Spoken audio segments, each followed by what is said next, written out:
warahmatullahi wabarakatuh. Perkenalkan, saya Yesi Puspita Ningrum, CGP Angkatan 9 Kabupaten Banyuasin, Provinsi Sumatera Selatan.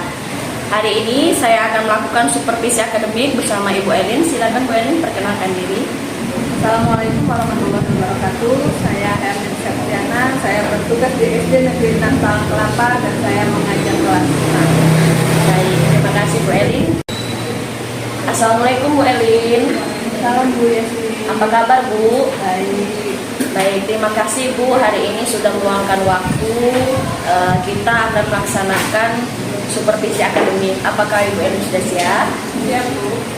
Baik, seperti yang sudah saya ceritakan kemarin Bu, bahwasanya saya akan melakukan supervisi akademik dengan Ibu ya Bu, yaitu yang pertama pra-observasi, di mana tujuannya adalah untuk mengukur sejauh mana persiapan Ibu dalam mempersiapkan supervisi akademik di dalam proses pembelajaran. Bagaimana Ibu Elin? Ya Bu, insya Allah saya sudah siap. Nah, yang pertama Bu Elin, ini yang saya tanyakan, kita ngobrol-ngobrol aja ya Bu ya. Kita sharing-sharing, semoga observasi ini bisa membuat Ibu lebih mematangkan kompetensi pembelajaran.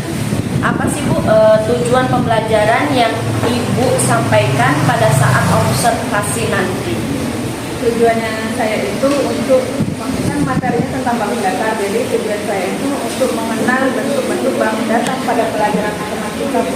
Oh baik, berarti pelajaran matematika ya Bu ya, tujuannya untuk mengenal bangun data. Baik, kemudian Bu Elin, bagaimana pembelajaran sebelumnya dan kira-kira pengembangan apa yang akan Ibu lakukan? Jadi Bu, kalau sebelumnya itu mungkin saya itu hanya menggunakan buku teks saja dalam mengajar. Terus cara mengajar saya terlalu monoton sehingga peserta didik itu tidak antusias seperti itu Bu. Jadi mereka itu menjadi merasa bosan kayak gitu kan Bu. Nah, jadi mungkin perlu ada perubahan itu Bu untuk memperbaikinya. Oh, baik. Jadi tidak sesuai dengan harapan seperti itu ya Bu ya, dari tujuan pembelajaran yang Ibu lakukan. Kira-kira nih Bu Elin, kenapa ya anak-anak itu hasilnya banyak yang di bawah KKM, kan tidak sesuai dengan harapan Ibu tadi?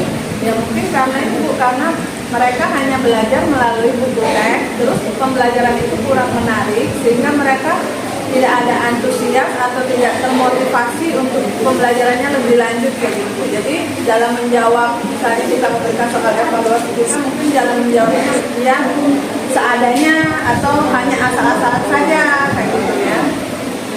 Selain itu ada lagi nggak Bu Elin? Kira-kira pengennya Bu Elin itu gimana ke depannya itu?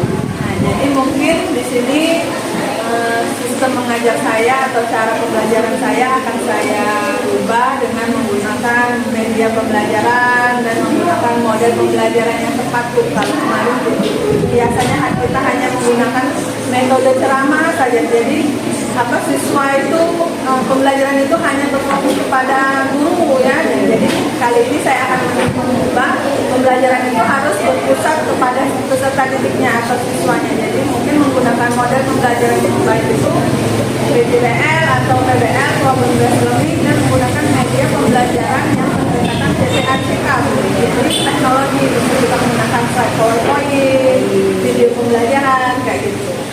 Oke baik, saya ambil garis besar ya Bu ya. Berarti Ibu menggunakan PowerPoint, terus lembar jawaban juga untuk anak, seperti itu ya Bu ya. Oke, selanjutnya pertanyaan selanjutnya ya Bu Elin, strategi apa yang akan Ibu persiapkan atau rencana aksinya Bu untuk kedepannya? Jadi saya akan menggunakan PowerPoint Bu agar anak itu misalnya auditori menonton dan visual menyebutkan mudah mengenal bank data dan praktek menuliskan bentuk dari bank data untuk anak kinestetik seperti membuat LKPD ya, bekerja kelompok dan menghasilkan suatu proyek. Oh, jadi pembelajaran Bu Elin ini sudah sangat berpusat pada murid ya Bu Elin. Jadi semua gaya belajar yang Ibu lakukan dalam kelas itu sudah terlaksana. Nah, kemudian Bu Elin, kira-kira dalam melaksanakan rencana aksi tadi ada tidak misal Ibu akan melibatkan rekan kerja sejawat yang lain seperti itu Bu Elin? Iya Bu, pastinya kita perlu rekan sejawat atau rekan kerja, jadi kita bisa sharing tersebut dengan teman sejawat itu Bu ya, untuk membuat PowerPoint bersama dalam materi bank kita. Mungkin kita sharing bagaimana, apakah bagus PowerPoint ini untuk ditampilkan kepada peserta di sini kayak gitu. Oh, jadi berkolaborasi seperti itu ya Bu. Wah, keren sekali Bu Elin. Kemudian nih Bu, supaya kita tetap berkembang, kita akan mengadakan refleksi diri ya Bu ya, biasanya itu kan. Jadi refleksi apa yang Ibu lakukan? Alhamdulillah Bu, pada kesempatan bersama Ibu hari ini saya bersyukur adanya supervisi ini Bu. Jadi saya bisa merefleksikan proses pembelajaran saya, khususnya di mana jadi bisa untuk pertimbangan saya dalam melakukan proses pembelajaran dalam kelas itu lebih baik lagi dari sebelumnya. Alhamdulillah, betul sekali Bu Elin. Dengan adanya supervisi ini sebenarnya kita itu bisa mengembangkan kompetensi kita, apa yang mau kita lakukan, seperti itu. Sebenarnya ngobrol-ngobrol biasa aja ya Bu ya. Baik, jadi rencananya nih kapan Bu Elin akan kita melaksanakan observasi ini? Insya Allah Bu ya, hari Rabu Bu ya, karena sesuai dengan jadwal mata pelajaran Bu. Baik, hari Rabu ya Bu, saya catat dulu. Rabu kita akan melaksanakan observasi. Baik Bu Elin, terima kasih untuk hari ini. Semoga sukses. Hari Rabu nanti kita akan melaksanakan observasi, di mana Ibu akan melakukannya dengan menggunakan PowerPoint. Semuanya mohon disiapkan Bu Elin. Semoga sukses. Ini adalah pra observasi. Kita lanjut ke tahap selanjutnya yaitu observasi. Terima kasih Bu Elin.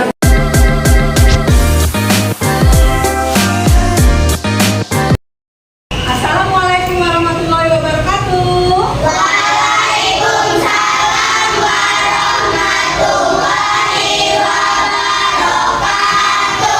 Selamat pagi anak-anak. Pagi. Apa kabarnya hari ini? Alhamdulillah luar biasa. Allahu Akbar. Ya, masih semangat dan ceria semua ya, karena kita masih pagi.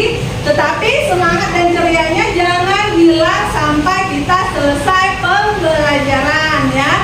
Nah, sebelum kita memulai pelajaran, kita membaca doa bersama terlebih dahulu.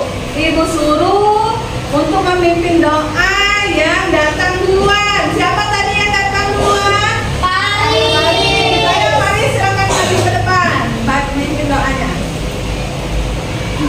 Marilah teman-teman, sebelum memulai pelajaran hari ini kita berdoa terlebih dahulu. Berdoa mulai.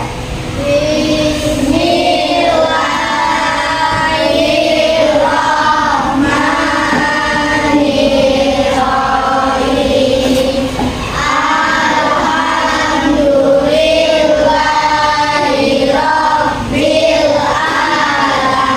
Mengenal bentuk bangun datar ya. Mengenal bentuk bangun datar. Apa itu bangun datar? Coba siapa yang bisa bantu ibu membaca? Yang di depan siapa? Esi, silakan Esi.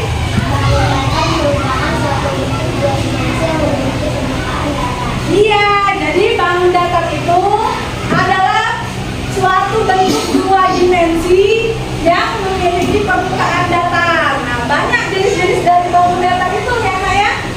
Terus lanjut lagi. Nah, karakteristik bangun datar. Karakteristik itu bisa juga disebutkan ciri-cirinya. Siapa yang mau membacanya? Riko, ayo Riko.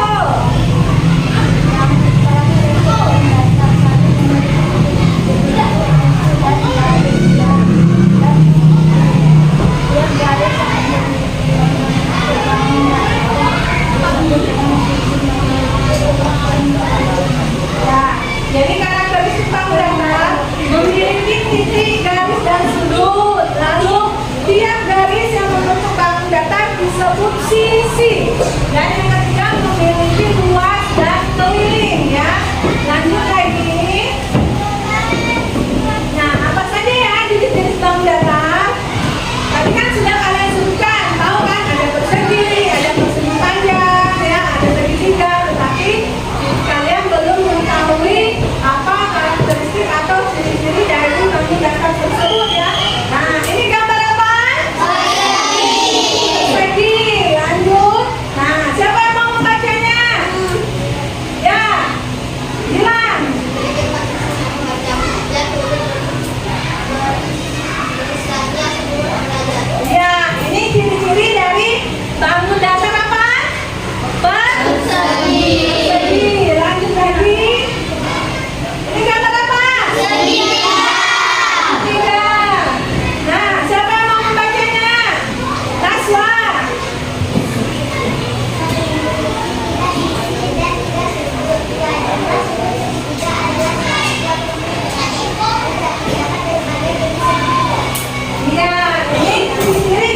segitiga. Segitiga memiliki 3 sisi dan 3 sudut. Jumlah sudut segitiga adalah 180 derajat dan terdapat berbagai jenis segitiga ya. Nah, jadi segitiga itu ada beberapa jenis. Ada segitiga sama kaki, terus ada segitiga apa lagi? Siku-siku, iya pintar. Terus ada segitiga apa lagi? Sama sisi, ya. Nah, coba Ibu mau nanya, contoh apa segitiga di lingkungan di sekitar kita? Ada nggak di kelas kita ini bentuknya segitiga? Nggak ada ya. Nah, kalau persegi tadi, apa contohnya? Persegi.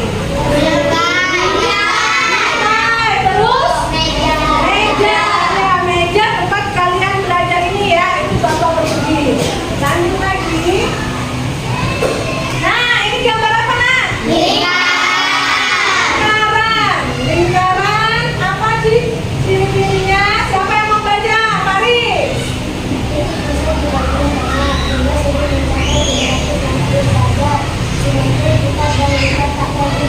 Iya, ini dari ciri-ciri dari lingkaran. Ada titik pusat di bagian tengah. Nah, berarti ada titik pusatnya di lingkaran itu ya. Terus jumlah sudutnya mencapai 360 derajat dan simetri putar dan lipat tak terhingga. Coba apa contoh dari lingkaran ini? Benda apa aja, Nak? Kipas angin, terus roda atau ban ya, roda kendaraan ini, terus bola. Ya, bola juga termasuk dari lingkaran ya. Terus apa lagi bentuk itu bangun datar yang ada? Persegi panjang. Contohnya apa yang ada di ruang kelas kita? Lemari, buku, pintu, ya pinter ya. Nah, sekarang coba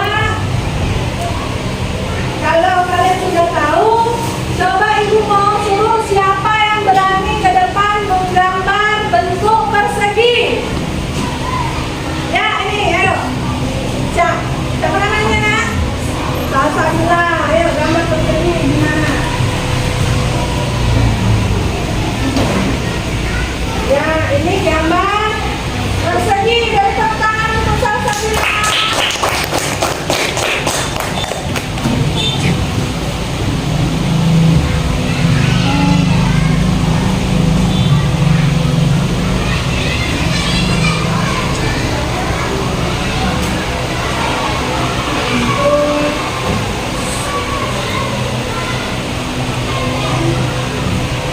Nah, ini sudah ada gambar persegi. Contoh lain persegi panjang, siapa yang bisa? Ayo Firman. Coba bentuk persegi panjang.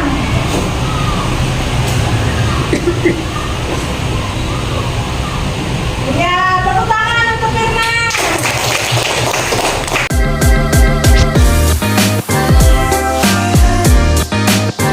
Baik, pada kesempatan ini saya sudah melakukan observasi bersama Ibu Elin. Pada kesempatan ini pun kami akan melaksanakan pasca observasi, di mana kami akan sharing saja sebenarnya, karena kemarin saya sudah melakukan observasi kegiatan supervisi akademik yang dilakukan oleh Ibu Elin di kelas 6. Baiklah Bu Elin, ini hanya merefleksikan saja apa yang sudah Ibu lakukan kemarin, yaitu pasca observasi. Baik Bu, kita mulai aja ya.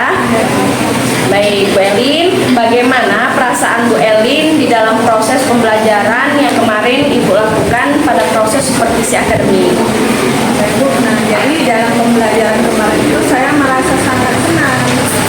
Begitu juga peserta didiknya Bu, karena ada perubahan dari cara mengajar kita kan. Biasanya mungkin kita tidak menggunakan media, hanya buku teks saja.